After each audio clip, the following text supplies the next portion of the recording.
Welcome back to Green Disruptors Scaling the Future. I'm your host, Megan Kjar. Today's conversation is a powerful one about leadership, resilience, and what it actually takes to scale a clean energy business sustainably. My guest is Lev Buslovich, president of Apadana Energy. Lev's story begins far from boardrooms and balance sheets. He was born in Lithuania to a family of Holocaust survivors, spent time in a refugee camp, and immigrated to the U.S. as a child.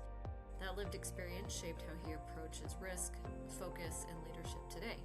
In this episode, we'll talk about why focus and not hustle is the real growth lever, how engineering-driven companies can scale without becoming chaotic, and the leadership systems behind Appadana's consistent year-over-year growth, and why building teams around strengths matters more than fixing weaknesses. This is a conversation for founders, operators, and leaders navigating growth in clean energy, and anybody thinking deeply about how to build organizations that last. Let's dive in. Hello, Lev. Welcome to Green Disruptors.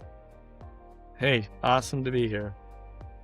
Yeah, we connected through one of the many connections that happen at RE Plus via mutual friends. So happy to meet you. Happy to have you here. So tell us, we've got a lot of interesting personal background to go over today. So tell us a bit about who you are, and we'll go from there. I guess I'll go personal because it does relate to my business side. But I was born in Lithuania, in Vilnius. Most people don't know that because they do know that originally I'm from Russia, but in fact, that's not called Russia. It was part of the Soviet Union. Holocaust survivors on both sides of my family. Wow. Raised by my grandparents and then moved to Leningrad, where my dad's side of the family is from. That's where I grew up. We were definitely a persecuted minority. I felt it personally at school and every day. Yeah. And was able to leave when I was 8. We spent 9 months in a refugee camp in Italy. Wow. And then ended up, of all places, in Minnesota. Minnesota. So what was your native language? Was it Lithuanian? That is a very good question. So my first language was actually Yiddish, because that Wow, yeah. a Eastern European Jewish language that my grandparents. Mm-hmm. And then it was Lithuanian, but I don't remember any of that. I was going to say, I know a children's song in Lithuanian. Long You story. do? Oh my gosh. Yeah, I don't know if That's you awesome. wouldn't. I don't know. But Is it Tumalaika or what is it? I don't know if you know that. Gosh, that's amazing. No, I don't know that one, but I'm impressed. I was going to say, Because does that sound Lithuanian? you've got the guitars behind you. I don't do Yeah. anything. I used to play drums. That's the extent of the musicality. Although I can name every single 1980s artist. Hey, I respect that. So yeah, it was, that was my Yiddish, Lithuanian, Yeah. then Russian. Then we studied German, of all things, in Russia, ironically. And then Italian, and then English, and then somewhere later on, a little Hebrew, Spanish, and... I was going to say, you want to throw in some Mandarin in there? Oh, no, Just that's kidding. all different, part of my brain. I can do European languages. Well, Yeah. I guess Wow. Middle Eastern too, so no. Yeah, and Lithuanian. But you definitely sound like a native English speaker growing up at 8 in Minnesota. At 9, and yeah, I just, I think it's because I already had an ear for languages. So I just came right at that time where my Russian doesn't have an accent, and I'd like to think that I can speak English, especially if I go by Mark or something, then people don't even question that.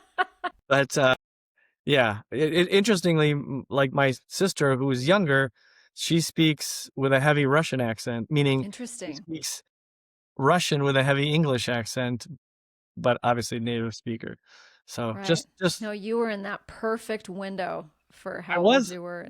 I think that's it. Literally, kids that came maybe at 12, I still hear their accent, and then those that are just a little bit younger than me, they speak Russian with a big English accent. So Interesting. just luck and timing. That's my theme for our family. Yeah. So, I mean, you definitely experienced persecution, living in a refugee camp, all at such a young age. So tell us how this has impacted your life and the business decisions that you've made. I think the biggest thing is just awareness of your place as well as just others. One of the biggest things I teach my kids is, and I'm really proud that they're really strong about this, is just not allowing bullies to do their thing and stand up for their friends and themselves. We have the luxury in this country to do that.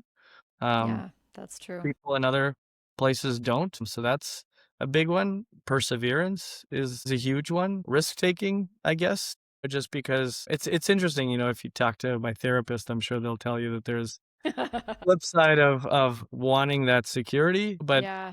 I am, I guess, not afraid to go on a limb, having done that all my life.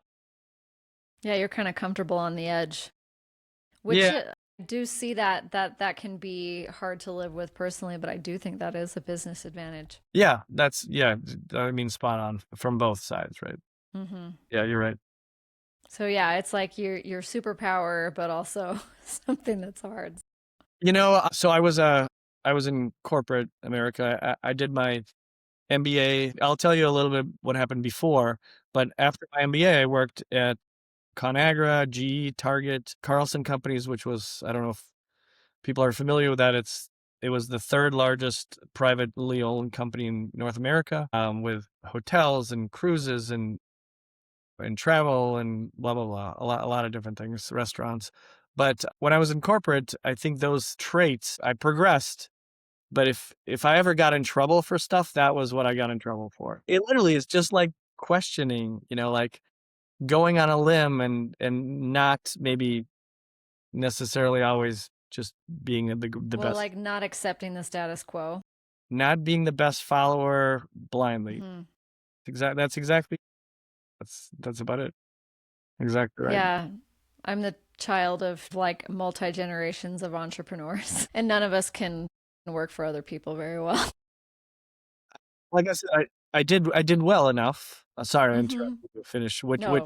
which which led you to having two guitars in the back of your wall and interviewing people. Yep, that sounds very unexciting the way you say it. But no, I mean running my own marketing company, yeah. Yeah, So, I did not. but we're talking about you, not me. So, I'll pry things out of you as I can. Yeah, so yeah, you summarized it well.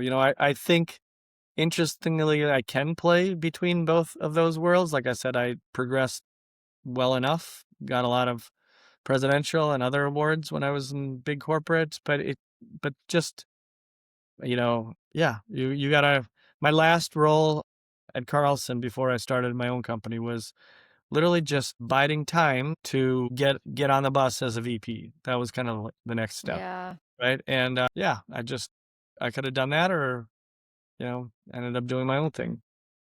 So describe your own thing and what made you make that decision. That is like another therapy session. I'll tell you. That's So what this really is, right? yeah, it really is. I really wanted to talk to you about it. I should have brought a more comfortable chair. Because I was in corporate, it doesn't often give you time to network with others, but people are always asking me to, "Hey, can you help me get into this company or connect me with this?" So I'd always been that person that I've just been A open connector. and networking and helping people. And so I never really asked anybody for a favor because they couldn't really help me on the business side of things. So a neighbor of mine was just always traveling. The three of us had three little kids. And I was coaching our daughters in soccer. That's another thing I do. Another story, yeah.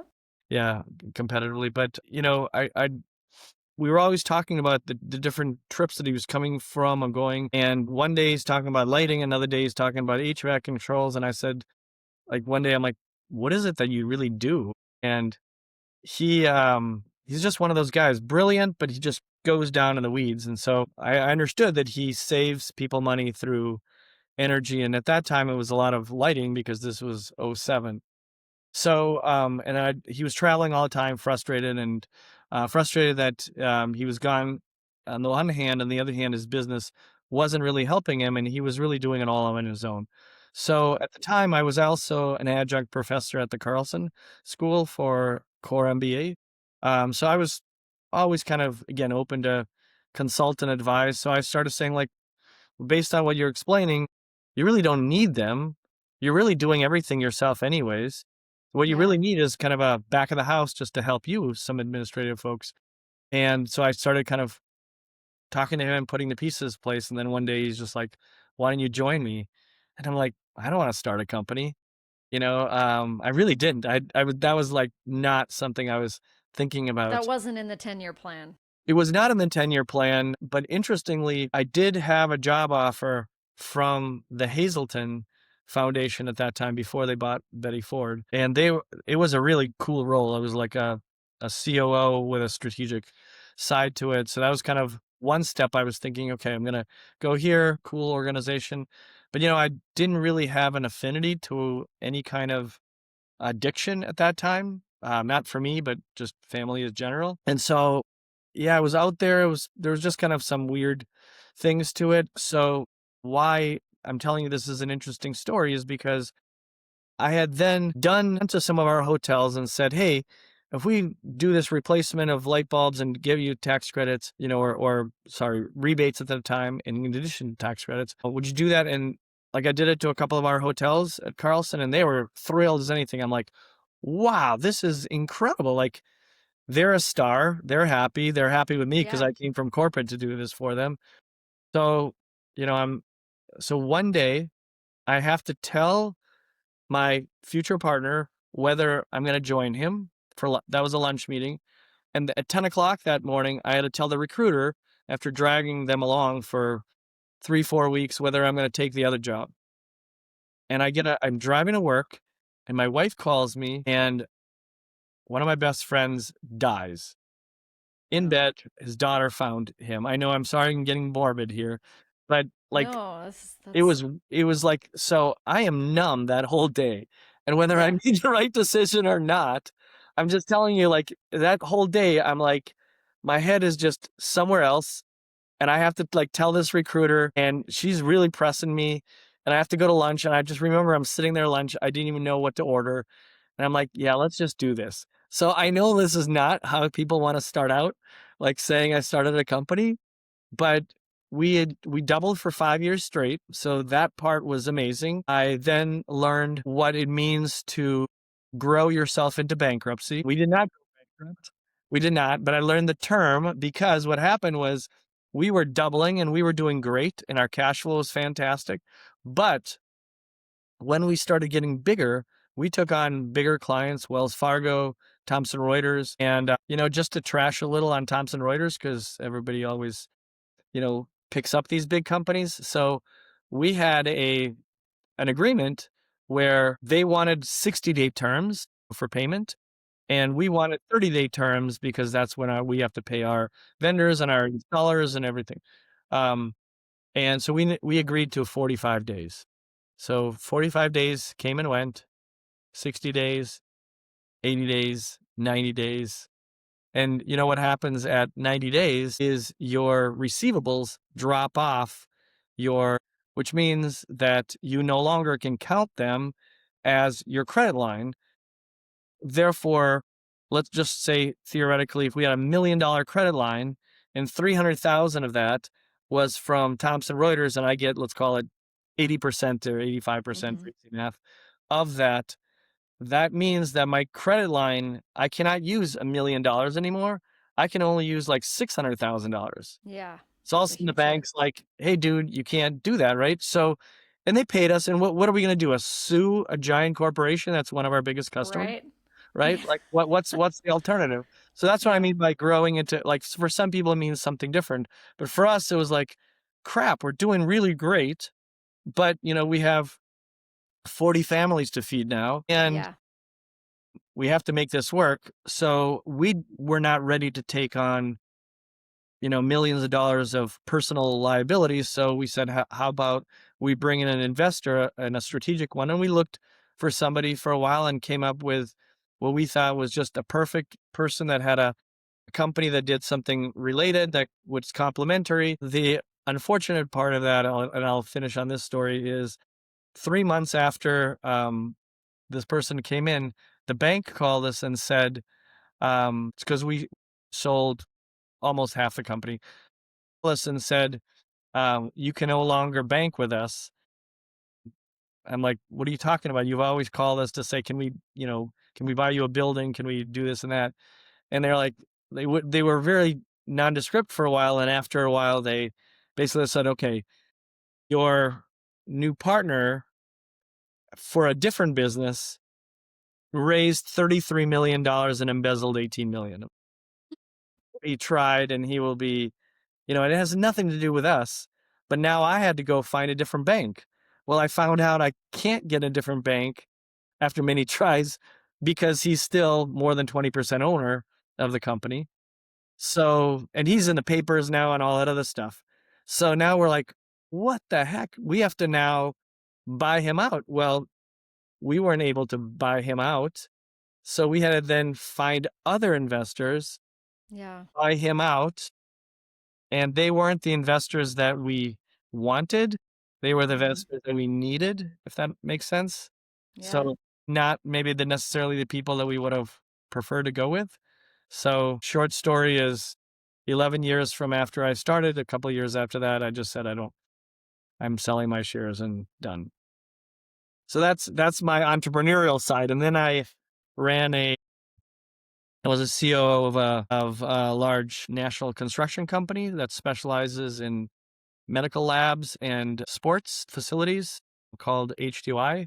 They're in Minneapolis. And that was before my non-compete would run out. And then I joined Appadana about 4.5 years ago.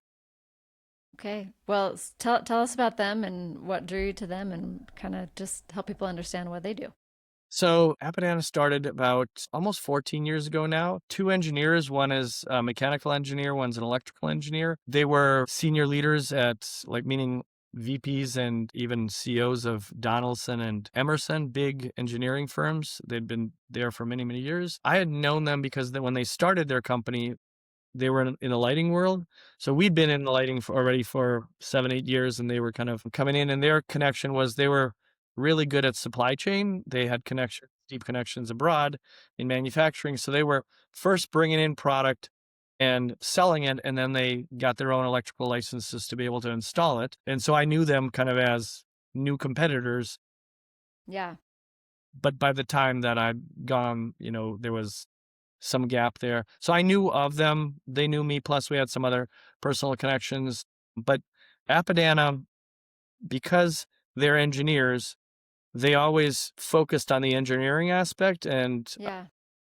and started other related businesses that are what I'll call engineering and electrically driven things: security, signage, EV charging, later on solar. So I joined them because they wanted to kind of restart or I should say, kickstart their solar company that had been around already for 3, 4 years, but they needed to kind of get it going again. So I joined them Yeah. to focus on that. And then the solar portion broadened to be energy. We rebranded to be Apadana Energy because we do EV charging, we do battery storage, solar of all sorts. Again, like with prior company, luckily we've doubled 4 years straight now. So I'm on a roll, and more profitably as well. As I told you, Appadana has a number of different divisions. This one is probably now 75% of the business revenue, well profitable. And this year we're getting into even being developers. The solar world. We have always been an EPC, really, really strong engineering, our own electricians. That seamless approach is really unique. We probably have more engineers on staff at Appadana than all of the other solar companies in Minnesota combined. So that's really our prowess. We, as a matter of fact, even spun out our engineering group to kind of stand alone because other engineering groups, civil engineering, environmental developers come to us to design projects for them. Mm-hmm. And then the EPC side, still stands alone and uses that group. So that's where our core has been, but we have been kind of what I call working up the food chain to become more of a developer. And we have developed projects with a number of native tribes. We've developed projects with Pacific Island territories and some private lands in the US as well. So we're kind of starting to get into that world. But at core, we're still kind of engineers that know how to install really good procurement. We buy direct from manufacturers. So that's who Appadana is. And I came in first in the sales role, kind of then took on the operations side. And a year after that, became president of that division. And now we sell all services. Kind of, I'm in charge of selling all services. So lighting being a big portion of that as well. We actually have a construction group even that supports these businesses. So lots of very entrepreneurial things, but I've tried to focus them. And, part of my background is, I think I told you, my MBA is in marketing, but when I was at GE, I got into Six Sigma, and GE was kind of in the forefront of Six Sigma. And so I was a black belt and then became kind of the representative on this Duran Center board for the University of Minnesota, which was kind of like the leading think tank on those days. And that's how I helped start the Target Six Sigma program, the Carlson programs, because, like I said, we were just kind of in front of everybody else. And then that's how I got to be an adjunct professor as I was lecturing on those topics. And then they said, can't you just come teach a class? And then the next one. So I did that for a number of years. Yeah. So like I said, I'm this marketing guy that got into this operational thing and ended up becoming a master black belt in that. Very unique because I was probably one of the only marketing people to do that. Everybody else is either engineers or maybe financial folks, somebody more technical. And out of that, I really kind of learned how to run a business from operational, details as well as knowing the front end side. So Okay, I promise I'll edit this out, but my son doesn't know I'm recording. 1 second. It's you still didn't fall want break, to, so my kids are home. you didn't want to say hi?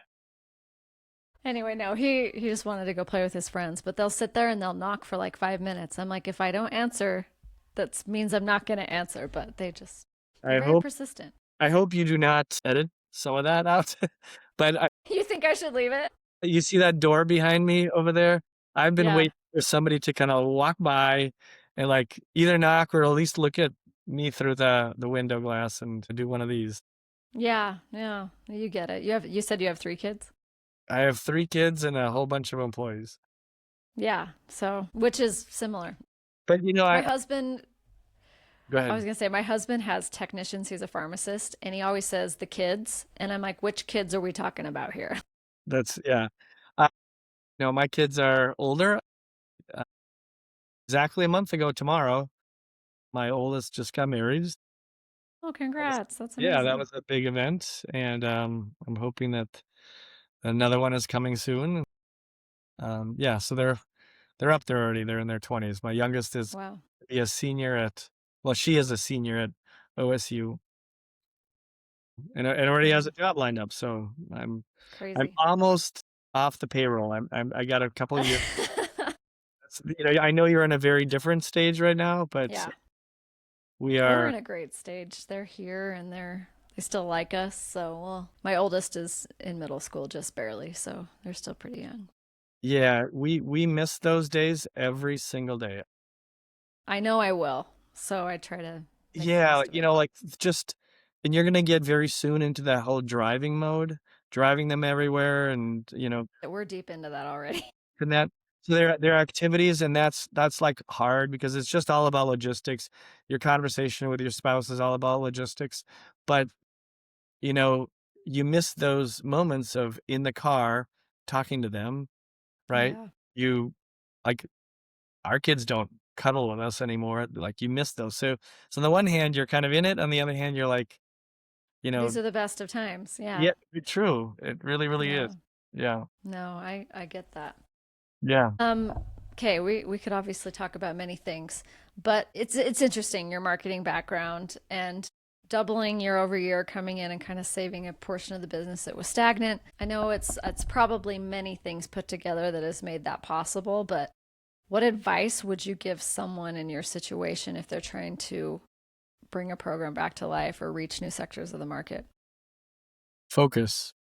I was just at a seminar and it was they're putting kind of a leadership roundtable together, and they gave an anecdote how Warren Buffett and Bill Gates apparently attended, I don't know if this is a myth, but apparently attended the same seminar way, way, way, way back when Bill Gates was first starting out. And they asked everybody to put down one word.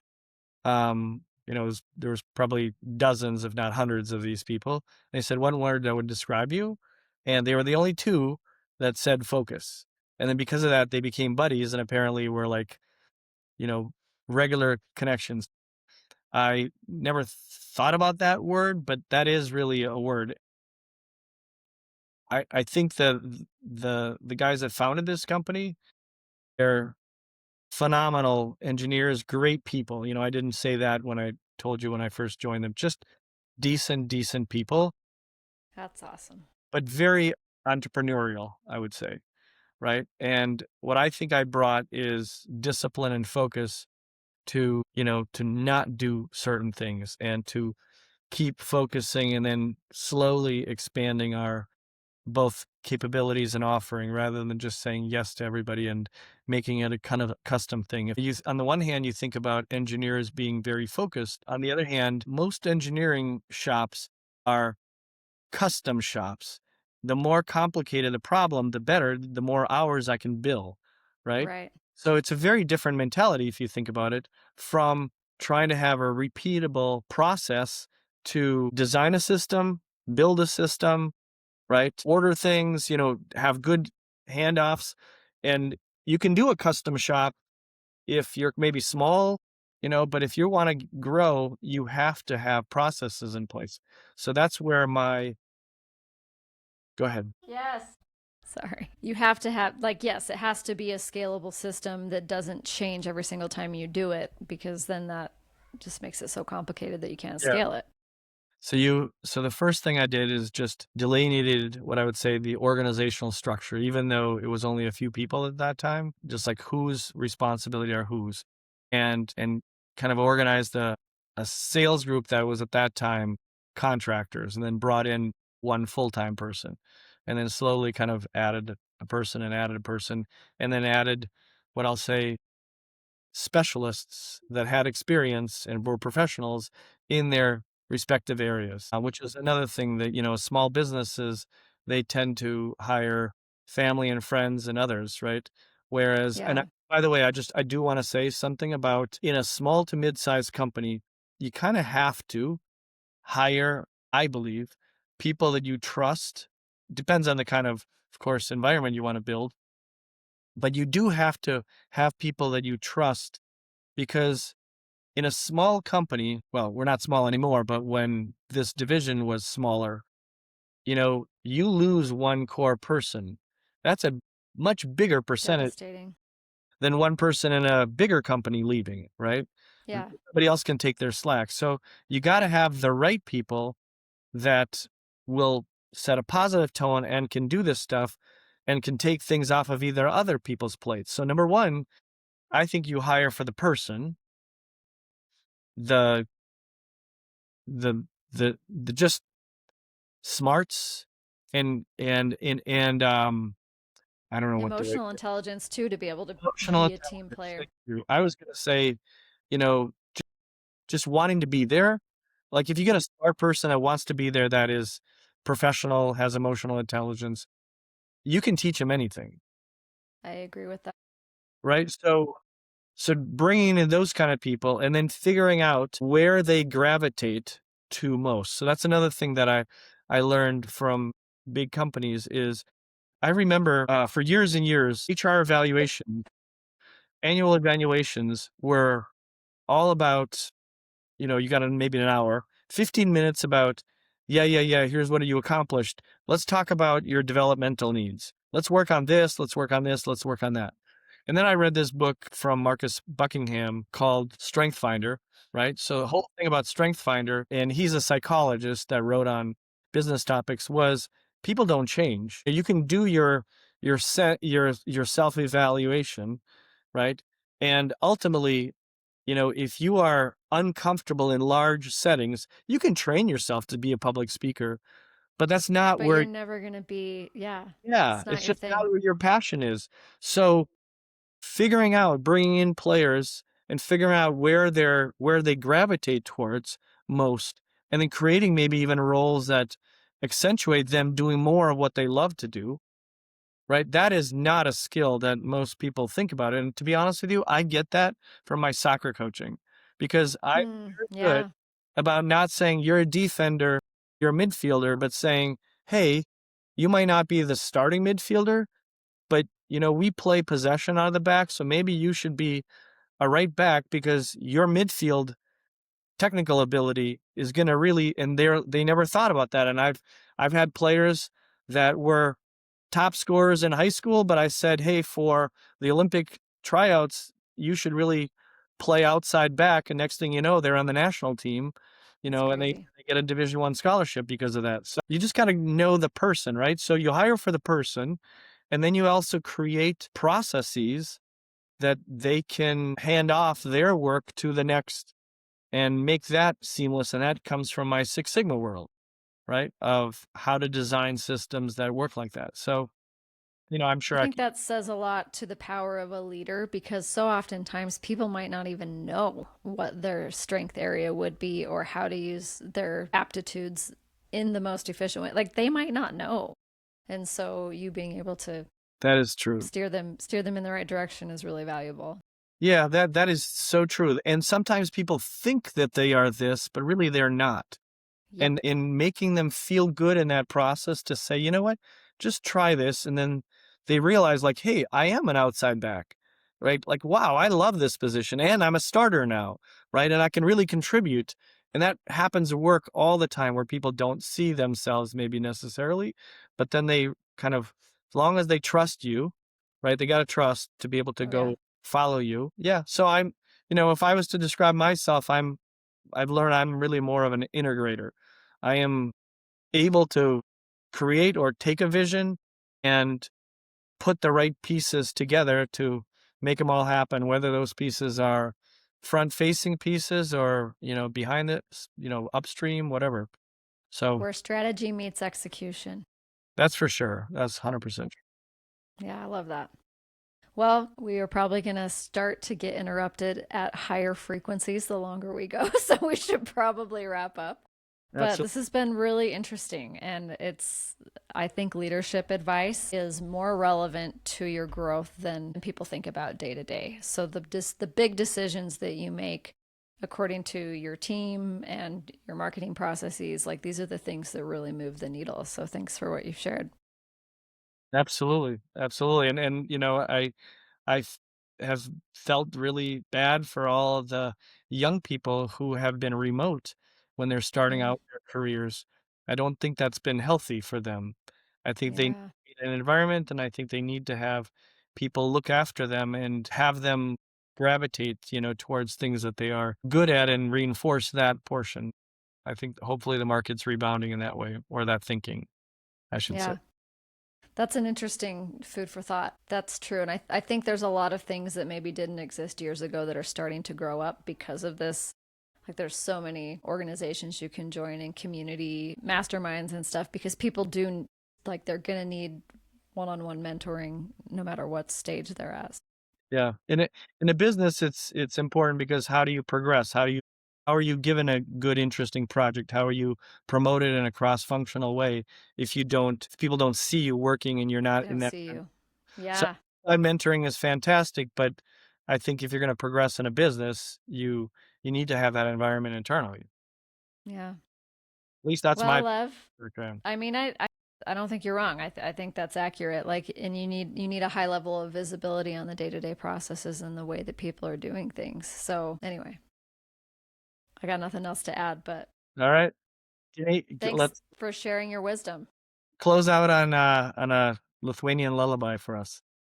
I'm just trying to remember if I remember the rest of that song. Yeah, there's not much more to it than that, than what I already told you. I was in this choir as a kid who, like, our thing was we learned songs in other languages to sing for dignitaries that came and visited our city. So that's why that random piece of Lithuanian's in my brain. I was expecting a grandmother from Lithuania or something like that.